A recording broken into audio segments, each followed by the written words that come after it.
Hi, folks. Welcome to Walking on the Weene Side, part of It Matters Radio.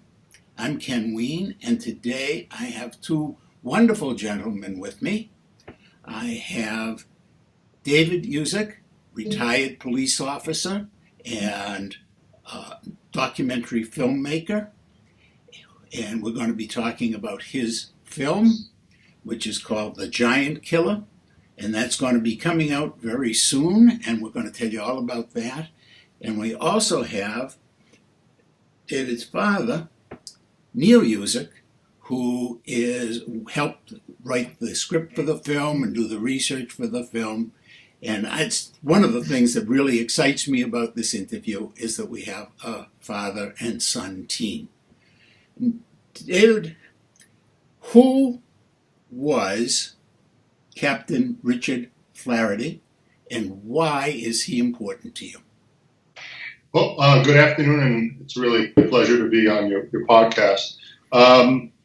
Richard Flaherty was a friend of mine. I consider him a good friend. I knew him for about 15 years working as a police officer. Richard used to stay in my area. He was a homeless man. And just the way friends become, we slowly just start saying hello every day. We would say hello, exchange a few greetings. That went to a cup of coffee every once in a while, to meeting for some sandwiches. So I knew Richard for a lot of years. Yeah. And you say he was a homeless man, you were a cop, but this isn't the typical cop-homeless interaction. You became friends, and you learned that Richard was a very special person. Yeah, Richard, for his own reasons, 2 summers ago, I believe it was August of 2015, I never really pressed Richard on his past or his background. I always offered to get him some help, but, you know, he was independent. I just want to say something about Richard being homeless. You kind of picturing him being dirty and really, Richard did live under a tree, but he did really care about his appearance. Although he lived on the street, he was very clean. So Richard decided to tell me, he said, hey, look, I just want to tell you about my past. And I was shocked to learn that he was the smallest soldier to ever serve in the military. Didn't just make it into the military, the Army, the 101st Airborne. He became a second lieutenant, went to Vietnam, served, was awarded the Silver Star, 2 Bronze Stars, and 2 Purple Hearts, and a bunch of other accommodations. Then came back to Special Forces School, became a captain in the Green Berets, and was stationed in Thailand. So you're talking about maybe one of the most incredible underdog stories that I believe has never been told. And you tell a lot of it in your documentary about him. And there's more to the story, too. A lot more. Among other things, he was also very actively involved in fighting drugs. Yeah, the thing, when I started out working on the documentary, I really just thought it was a piece about a Vietnam veteran who served his country who's now homeless. But Richard certainly had a very interesting life, and he did do some other undercover operations that I was able to verify through the agency work with, through federal prosecutors. Richard did work some undercover operations in the 80s. It might have continued later on in his life, but Richard was pretty proactive for his whole life in fighting for the country. Yeah. Now, we don't want to tell too much of the story about his romance, his background, a lot of those things, because we want folks to watch The Giant Killer, and they're going to be able to do that after, what is the date? February 20th, I think, is it? That's correct. February 20th, we're going to release it on video on demand. As of now, we have Amazon, DirecTV, and iTunes. We'll be showing the movie. Great. And it's a great story. And of course, Richard died, and that we will tell is he died in a tragic way. I mean, or at least to the best of our knowledge, it was just a tragic accident. He was killed in a hit and run.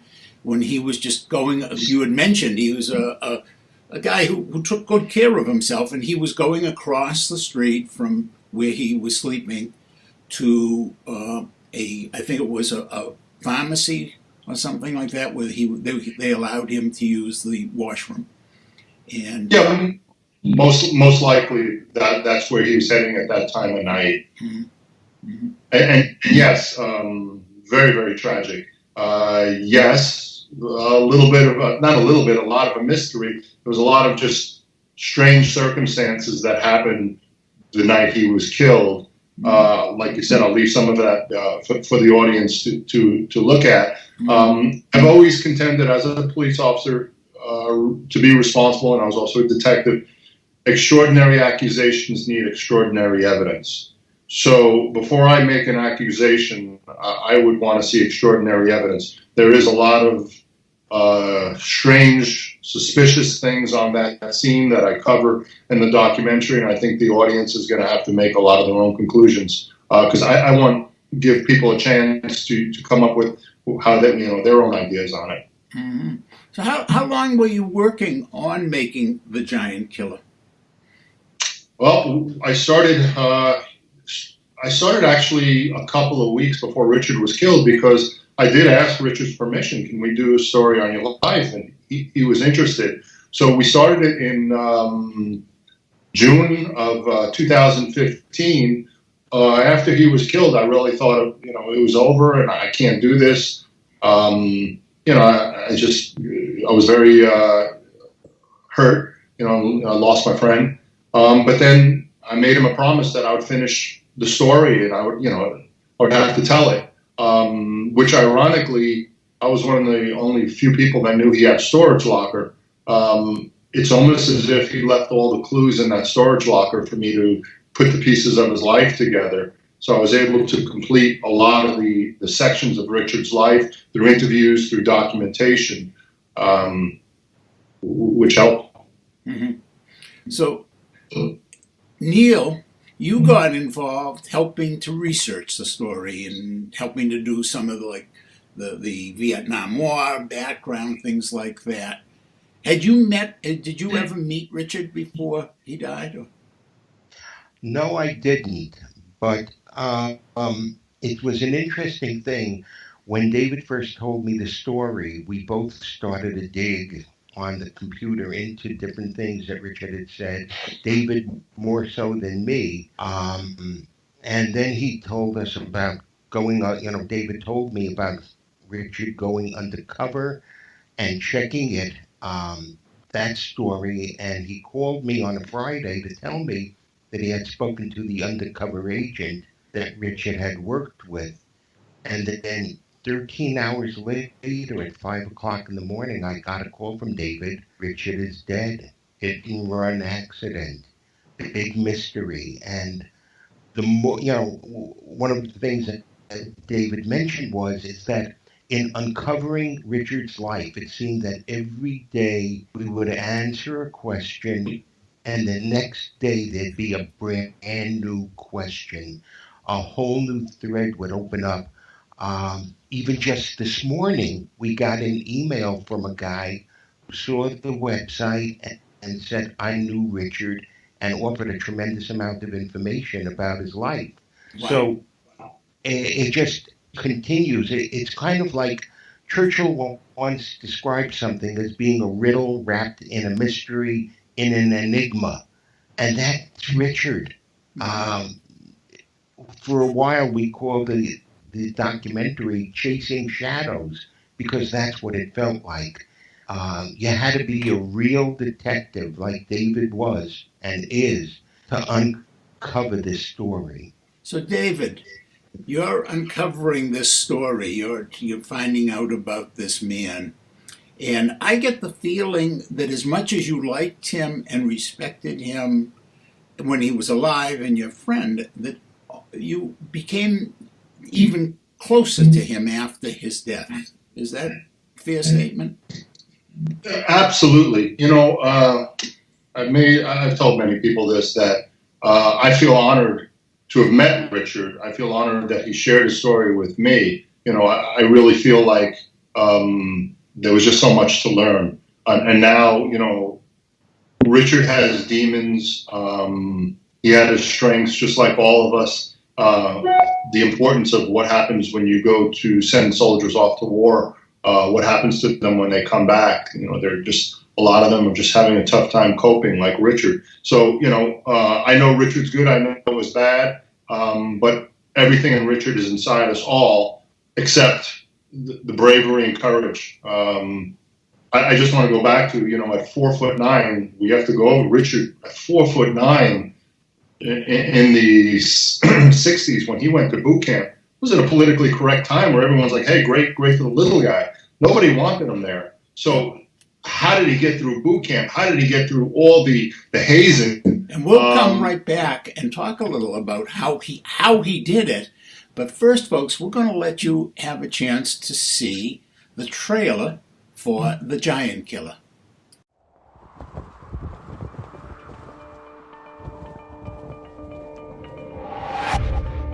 Aventura police investigating a deadly hit and run that happened over the weekend. The victim, a decorated veteran. Richard wasn't a drunk. He was aware of his surroundings. At just 4 feet 10 inches, he was awarded the Silver Star and Bronze Star medals after serving 2 tours in Vietnam. He was the littlest person in the United States military. And I saw this little guy with all this equipment on him. It looked like a munchkin. He wanted to be a war hero. He got to be one. Richard should have had better. If he's homeless, it's because he chose to be. Why are you doing this? He was my friend. 1982, he's working undercover with the ATF. Parts of that case are still classified. They wanted to control all the cocaine that came in and out of Fort Bragg. Richard's case was so big that even 2020 News covered the story. It's so hard to understand why our government seems to have been playing it loose and easy with some of the most lethal weapons in our military stockpile. And I really didn't press him for answers because honestly, I didn't want the answers. With narcotics always comes guns. There's nothing worse than to leave somebody to die on the side of the road like this. Something hits your car, you jam on the brakes. That didn't happen. I feel that she should have seen him. I never heard a grown man make that sound. It sounded like the guy was fighting for his life. Why would a homeless guy travel to Iraq, Venezuela, Cambodia? The biggest red flag to me is, how are you paying for this? Where's he getting the money? Usually it involves merchandise of one kind or another. Richard might have gone back to the dark side too. I mean, I don't know. What could he have possibly done to have enemies like that? I asked him one day, gotten any trouble lately? He said, no, but I'm looking for something. He thought that the government was following him around. He is the perfect covert operative. That's the type of guy that can hide in plain sight. 8 hours after I made that call, Richard was dead. The more you look into this story, the weirder it gets. You have to be that type of risk-taking individual to be Richard. I don't know if he had short man syndrome or what, but he's one of those people that felt he had to be bigger than he was. He was really a hard ass.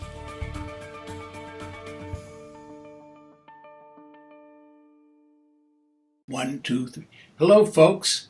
Welcome back to Walking on the Weene Side. And we're talking today about a true American hero, Captain Richard Flaherty.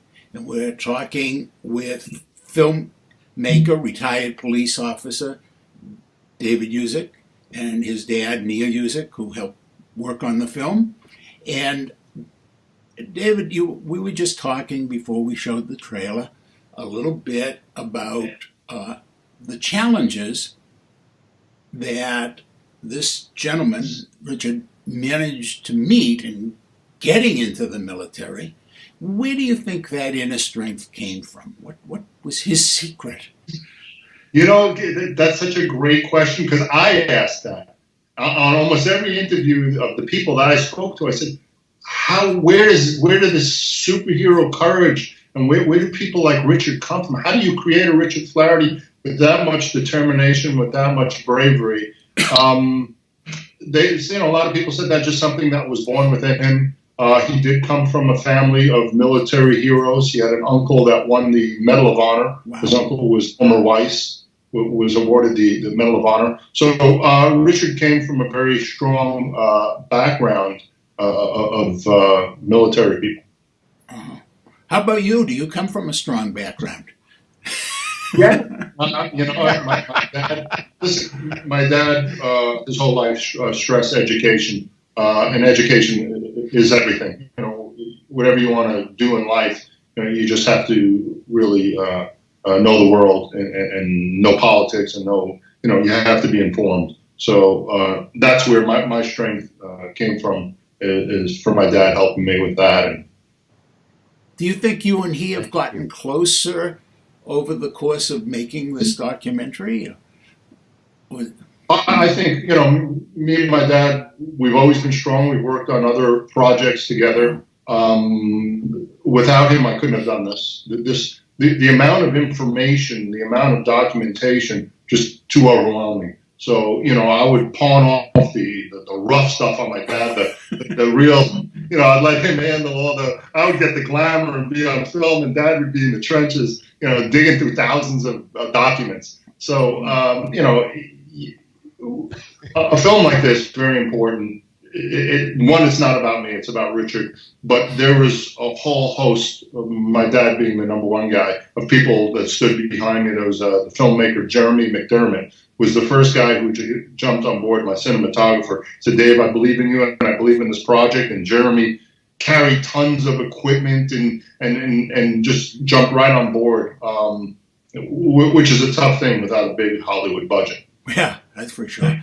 I was going to ask, how did you finance this? I mean, you're a retired cop. You got a pension, I guess, but you're certainly not rolling in dough. Exactly. Yeah. Like I said, people like Jeremy McDermott, the Jeremy cinematographer, editor, that beautiful trailer. Jeremy really stepped on board. Then I got the guidance of a real legendary documentary filmmaker, Peter Spira. I met Peter through another gentleman, and Peter would guide me through the way. Eventually, we partnered up. But before even partnering, Peter was giving me guidance and advice. So, I had some people really believing in the project and believing in Richard, and it's a team effort, not one person. Now, I want to tell people, where they can learn more. You've seen the trailer, folks. There is a website. It's called thegiantkillerdocumentary.com, and you can learn a little bit more about Richard there. You can see some of his medals, for example. I happen to have it up on my second screen right now, and I'm looking at, wow, quite a number of wonderful medals, and there's also, I guess, a link to that, to the trailer you saw, and a little bit of background, and well worth taking a look. And the name of that website again is thegiantkillerdocumentary.com. Now, this is a documentary, and I was wondering if along the way you had considered also, or instead of, making a fictionalized account, and why you decided to go with a documentary instead of, like, Audie Murphy kind of. Yeah, I felt Richard's story needed to be told. A lot of times in the documentary, there were some things Richard did, some of the darker things. I felt everything needed to be there to understand Richard, to understand the war, to understand. I felt like maybe if we did it in a script and we try to raise some money to do it as a low-budget film, I wouldn't get all the real essence of Richard. Now, could that be a future project, a full feature film? Sure, I would really think about that. But I wanted to get the real facts, the real Richard, as best as I could out to the public. Mm-hmm. Now, one of the themes of this story is, of course, the difficulty of soldiers reintegrating into the country after going to war. And I guess that was in many ways particularly true after Vietnam, because so many people kind of stigmatized our veterans instead of recognizing that they were not the bad guys. They had gone off in good faith trying to serve our country. And yeah, absolutely. And just maybe a small portion, there was a lot of, in the last few years, negativity towards police officers. I felt I understood what it's like to be looked at by somebody I've never met before when I'm in my uniform with scorn and hatred. I can't imagine the emotional pain that these guys suffered. That they were there serving their country. They were there following orders, and to come back to a country that was, not accepting them and blaming them, I couldn't even imagine. Coming back even to a hero's welcome, you're going to have all sorts of PTSD and problems. Coming back to a country that wants to brush you under the rug, so to speak, must have been horrific. And those Vietnam guys really always need our thanks as a country. Well, all our vets do. And I was wondering, did you meet some other homeless vets and interview them as part of the documentary? Did you kind of take that direction at all to look at the homelessness issue? No, it was such a huge issue. I go into in the film. I do go into Richard's PTSD. I do go into his battles with the VA hospital. Man, there was just so many amazing things that I wanted to put in there that just time constraints, because Richard's life could go for 5 hours. I should have made it a 10-part series. But I do go into the some of the reasons why Richard believed. The VA actually asked him, why do you think you have PTSD? Look, guys, living under a tree for 20 years, it's pretty obvious. But they did ask him to document it, and I do. It is as dark and heart-wrenching as, what a documentary has to be. You have to tell the truth. So you see what Richard saw, you hear what Richard heard, and it's rough. Yeah, I'm a psychologist by training, and one of my clients was a Vietnam vet. He and I have still maintained a connection. A very nice man, very gentle man. But he would get up in the middle of the night, grab his rifle, and go outside his home and walk around, patrolling the perimeter, he would call it. And at that time, I don't know that we were using PTSD as a diagnosis. I span a few years here. But boy, when I thought of that, and so, you're talking about a paratrooper, and he is more comfortable in ways sleeping under a tree. And when I saw that on your website, and I was thinking about that, all I could imagine was my friend James and his need to patrol that perimeter, which is how he felt safe. He was at an artillery base and out in the country. And, it's just amazing how these things come back. And it's so easy, I think, for us to say, let's send people off into these difficult situations, whether it's going to war or in your case, going out and patrolling the streets. And we tend to forget the price that goes on inside the human soul. Beyond important that you brought that up, because that was something I really, on the editing aspect of this, kept a lot of the dark stuff in there, because I want Americans to know, if you're going to send your sons, your children, your uncles, your cousins to war, what you might win the war, you might, whatever it is, what you're getting back into this country. You got to understand what happens to a human being when you put them under that type of stress and when they do the things that they have to do. Very important point you just brought up. I was wondering if May I add? Sure. May I add something? One of the things that we did was we went to the 75th anniversary of the 101st Airborne to interview some of the folks who knew Richard and to find more folks who knew him. And the reactions were incredible. We did a number of interviews, and one of the interviewees mentioned that after he had come back, he was walking with his son through a museum, and the museum, that wing of the museum had been set up to show the Vietnam experience. And when they left, the son said to the father, "Did you notice how you changed walking and you started looking around?" The man actually went back in time and his body behaved as if he was in Vietnam. I would like to say one other thing.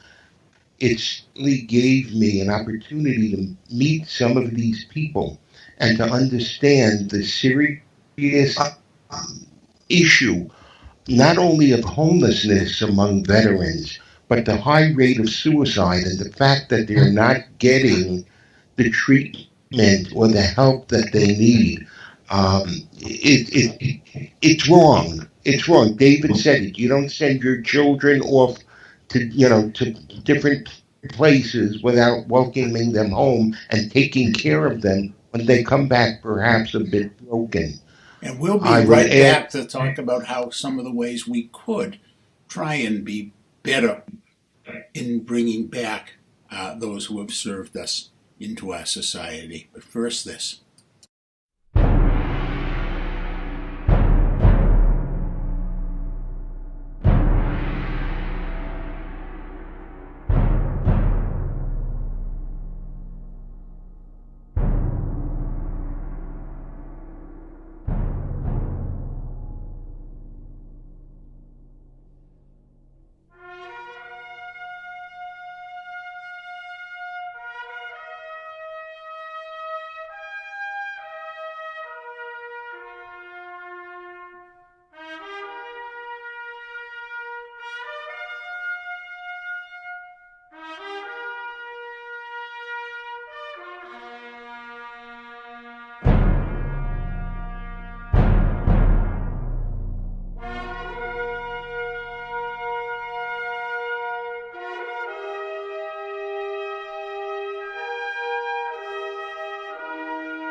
Welcome back to Walking on the Weene Side.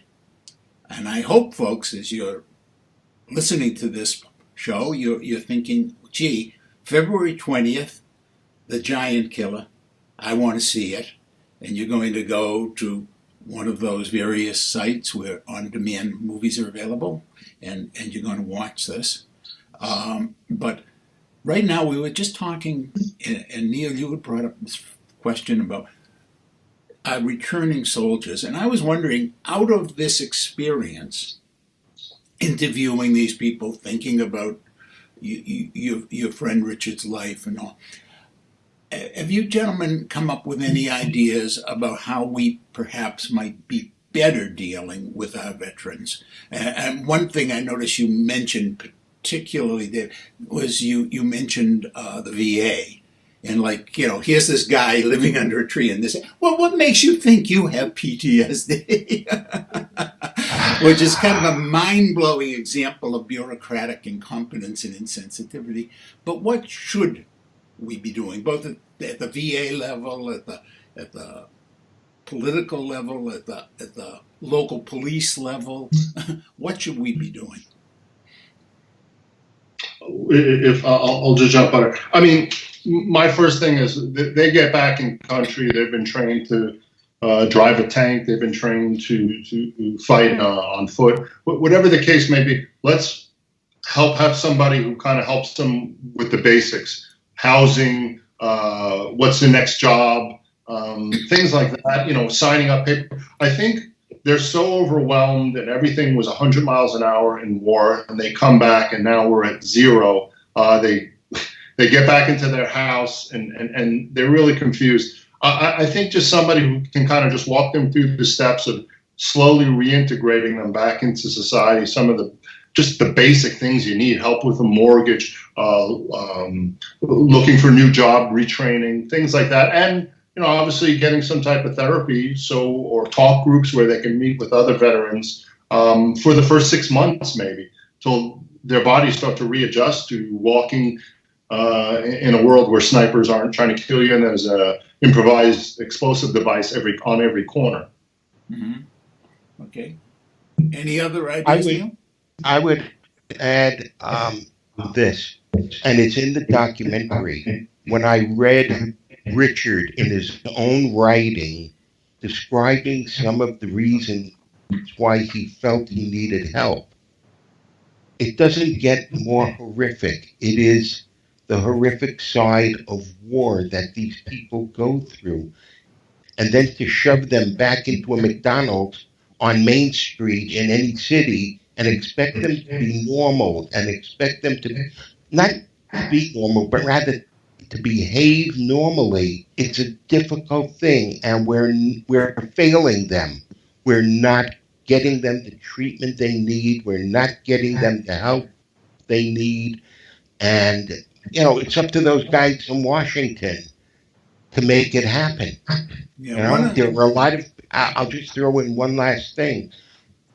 David and I know a retired police captain out here in Los Angeles, and he runs a mission to feed homeless veterans. And he has too many, homeless veterans to take care of, and that should not be. Well, I think one of the things, David, that I was hearing you say, and I couldn't agree more with you, but I'm going to just rephrase it a little differently. We take people, whether they're volunteers or, of course, in Vietnam, there was also a draft going on. Now it's all volunteers. But we take young people and we train them to be soldiers. We do basic training, then advanced training. Just as when you became a policeman, you went to the police academy, and then you had mentoring on the street. I mean, somebody didn't just hand you a gun and say, get out there. We trained you. But then when people return to civilian life, we don't give them another training experience. And we don't get, and part of that training experience, and this is a very important to me part of training, is that when you're learning to be a soldier, it isn't just that you're learning all this military stuff. You're also building bonds. You're building a connection. And I know you as a police officer, I'm sure you felt that same kind of bond building as you went through the academy, to be one of the group. And the negative side of that, of course, is the silent blue wall and things like the My Lai massacre, where it gets out of hand. But the positive side is it means that a group of people work together, care about one another, protect and serve one and save one another. And that's important. But then there's got to be this return to a new world, to the old world, in a sense, the old life, but new world in which you're no longer part of that group, but are now part of a new group. And we need to help people bridge into that new sense of belonging and comfort. And it sounds to me like you spent a lot of time out of your life trying to be that bridge for this one exceptional man, Richard Flaherty. And, you know, I want to thank you for doing that for him. Thank you very much. You're welcome. Thank you. Now, folks, again, I want to make sure that you know about this film. It's an important film because it's going to make us all think. We're going to be thinking a lot about what it means to be a hero. We're going to be thinking a lot about what it means to serve our country. We're going to be thinking a lot about what it means to have PTSD. And then you're going to be thinking about some interesting, mysterious questions about Richard Flaherty's life. So keep that in mind. You got to know. Look, I always keep my date book right at hand, and I'm going right now to turn to February 20th, which is, of course, a Tuesday, and I'm going to grab a pen and write down release of the Giant Killer. And where can people get to watch this again, please? I want to make sure they know all those sources, David, if you would. Amazon, iTunes, and DirecTV so far. Available February 20th. We're also on Facebook under The Giant Killer, and the website is thegiantkillerdocumentary.com. Okay. Folks, look for it. Make it, put it in your book the way I did. This is a film you want to see. And I am going to guess that after it comes out, there are going to be a couple people who are going to approach you, David, and say, well, gee, maybe we should go for some kind of commercial release. And so I was wondering, have you sent this around, or are you sending it around to any of the festivals or anything like that? Yeah, we were in a couple of festivals, Fort Lauderdale International Film Festival. We were in the Rome International Film Festival, and we just got accepted into the Silicon Valley International Film Festival. So we got a nice little response. I'm very happy with that. Great. Okay, folks. Don't wait, though. February 20th, okay? Get on demand TV. Again, the name of it is The Giant Killer, a film by David Usick. And, of course, we've been talking today with David and his dad, Neil. And, gentlemen, thank you so much for coming and walking on the Weene side.